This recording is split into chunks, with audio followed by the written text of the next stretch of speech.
Issue میں نے آپ کو پہلے ڈیٹیل میں سمجھایا کہ یہاں پہ ایشو مینجمنٹ کا ہے، اور یہ ضروری ہے کل کو اگر خدا نخواستہ ایک پروفیسر کہیں پہ نہ ہو،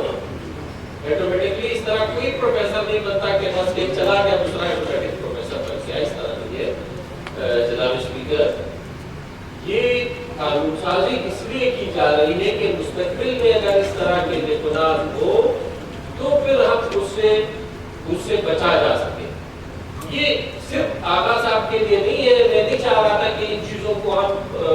ڈاکٹرز ہیں ہمارے لیے انتہائی قابل احترام ہے، پروفیسرز ہیں، ان کے یہاں پہ سینکڑوں اسٹوڈنٹس ہیں، ان کو انہوں نے تیار کیا ہے، ہر ڈاکٹر ہمارے لیے قابل احترام ہے، لیکن جو مینجمنٹ بہتر سمجھتی ہے کہ کہاں پہ کون بچہ مینیجر ہے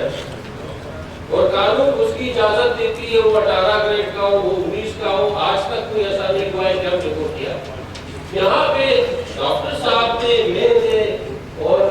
منسٹر فائنانس نے اسی دن اس چیز پہ ڈیبیٹ کی باقاعدہ، تو اس سے کوئی خدا نخواستہ یہ نہیں ہو رہا کہ آقا صاحب پریشان ہو رہے ہیں کہ اس کے جو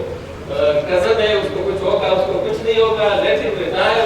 ان دی سیم انسٹیٹیوٹ، وہ اچھا سپورٹ کرے، وی ول بی سپورٹنگ اٹ، ہم سپورٹ کریں گے اس کو اچھے طریقے سے۔ میں کرتا ہوں بالکل بالکل بالکل میں صرف اور صرف یہ کہہ رہا ہوں کہ گریڈ 20 کا پروفیسر ہے، اس کو اگر فنڈ دیا جائے وہ اس کو رن کر سکتے ہیں۔ میں ریکویسٹ کرتا ہوں